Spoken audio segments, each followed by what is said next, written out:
Здравейте! Вие гледате Cyber Guardians и днес ще ви представя една интересна тема, която е свързана с временен имейл и временен телефон. Ще разгледаме какво представляват тези две неща и как да ги използваме. Нека да започваме. Какво представлява темпмейла?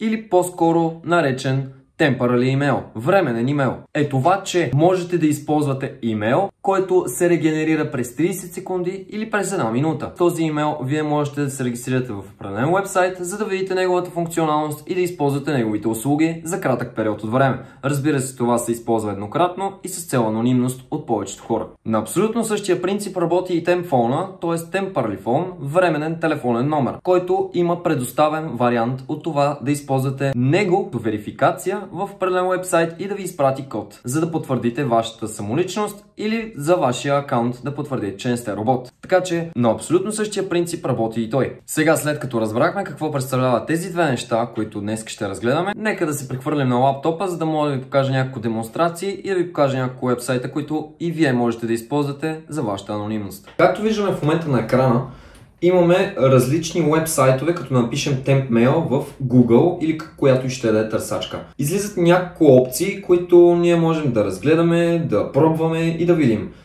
Този сайт, който в момента ще преглеждаме, е първият. Като го натиснем и в момента ще разгледаме интерфейс какво представлява, като е съвсем user-friendly, без никакъв проблем. Your temporary email адрес. Тук ви показва вашия имейл адрес, който ще използвате за определен период от време. Това може да бъде 1 минута, 2 минути, 5 минути, 10 минути, но няма да бъде за вечност. Вие можете да го използвате за различни уебсайтове, за различни акаунти, да се логвате анонимно.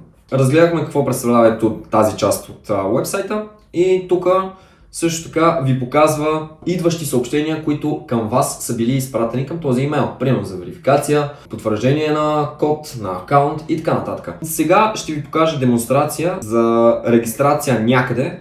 Ще отворя примерно ChatGPT, за да можем да се регистрираме. Примерно, ето ще дадем Sign Up и ще използваме ето този имейл. Използваме го в момента.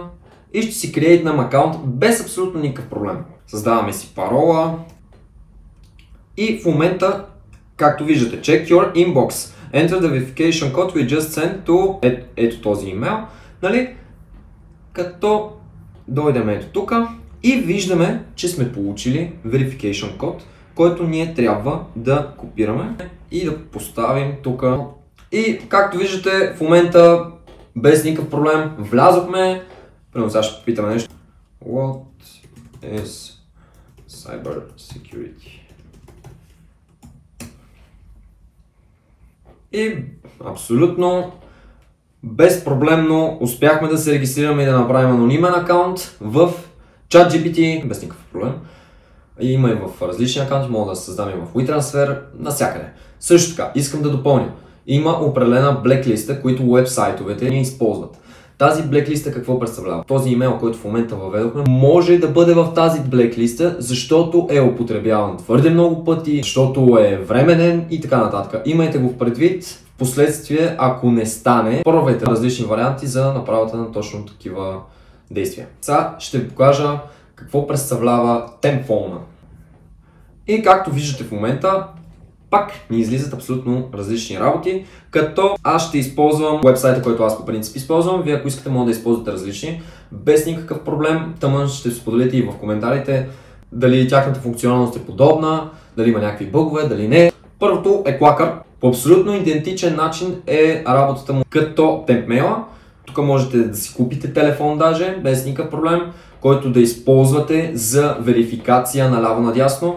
Първо трябва да си създадете акаунт, аз вече имам, като този акаунт, както виждате, съм го създал пак с TempMail. Проблем ме пуснаха, защото аз си верифицирам акаунта и това го счита за легитимно. Примерно, искаме да си генерираме определен телефон, ето примерно в Бразилия, и в момента мога да го използвам, за да мога да получам верификационен код, да получавам различни съобщения, което това за нас ще бъде от полза, за да може да регистрираме, да верифицираме различни акаунти.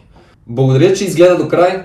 Ако този клип ти е харесал и искаш да получаваш повече информация за тема онлайн безопасност, киберсигурност, анонимност в интернет и така нататък, абонирай се за канала, сподели този клип, за да може и твоите приятели да знаят как да използват тези услуги.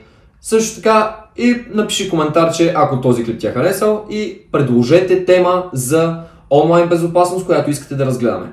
Оставете лайк и чао!